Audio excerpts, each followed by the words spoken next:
So I have a really short video today. I was going to do a lot more, and it turns out I don't need to.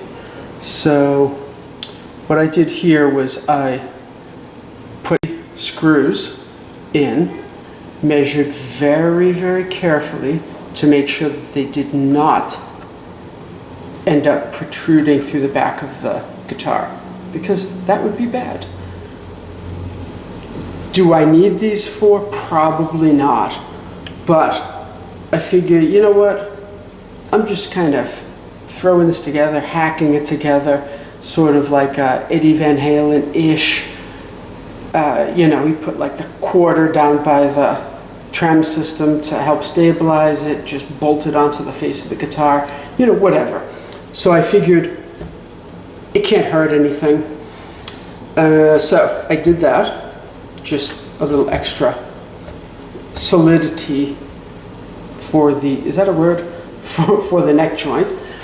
Then what I was going to do is I was going to cut like a little tummy cut in the back, and then maybe bevel for the forearm up here.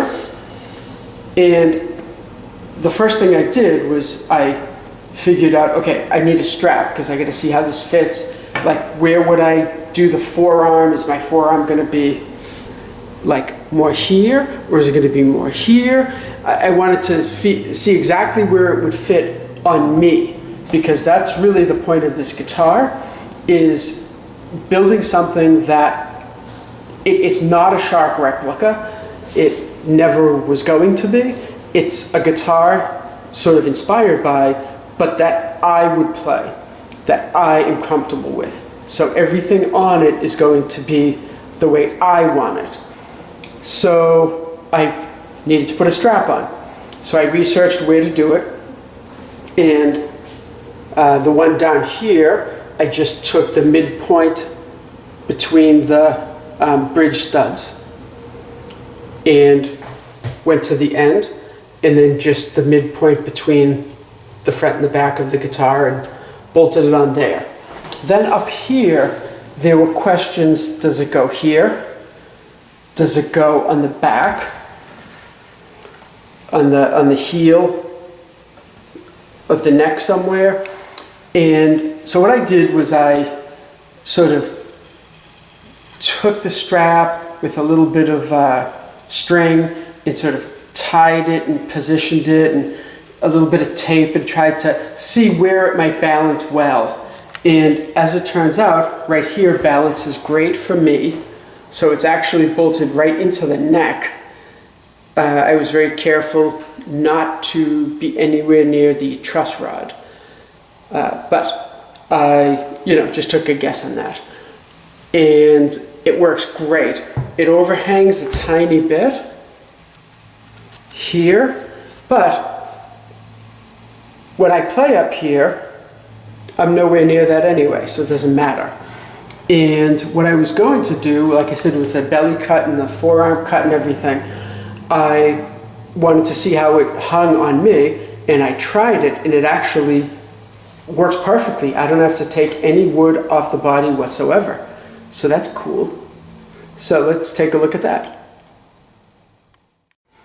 So here it is with the strap.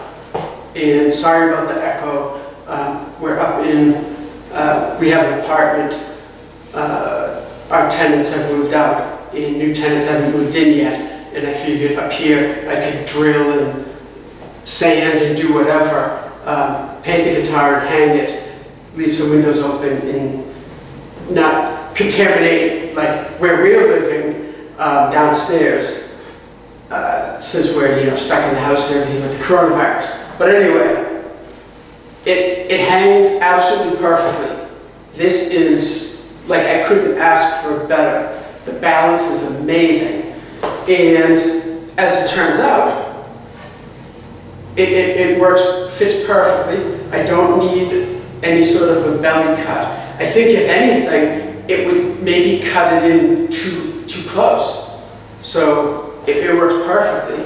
And if I need to sort of see where I am, this forearm right on the edge here, and I push, and it just sort of angles the guitar a little bit so I can see what's going on. So it is perfect.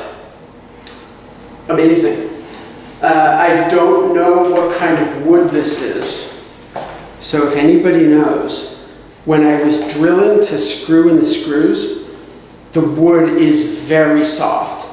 It was supposed to be mahogany, and I know that there are lots of different types of mahogany.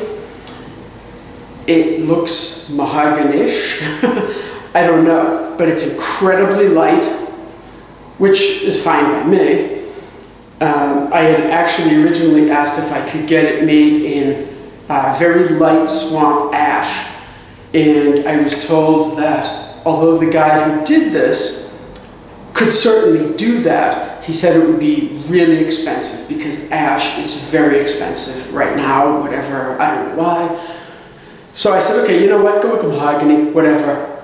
I think Eddie's original was made out of Carina, which is a very similar to mahogany type thing. But again, I'm going to put in whatever pickups I want. I'm going to run it through whatever amp I want. So again, I'm not looking for a replica. So I was going to do all of that. I was actually going to sand away some of this so that I could reach up higher and stuff. Not any of the joint, but just sort of this little edge here. And I really don't need to. It fits perfectly, everything works great. So I am super happy with this guitar. It's awesome so far.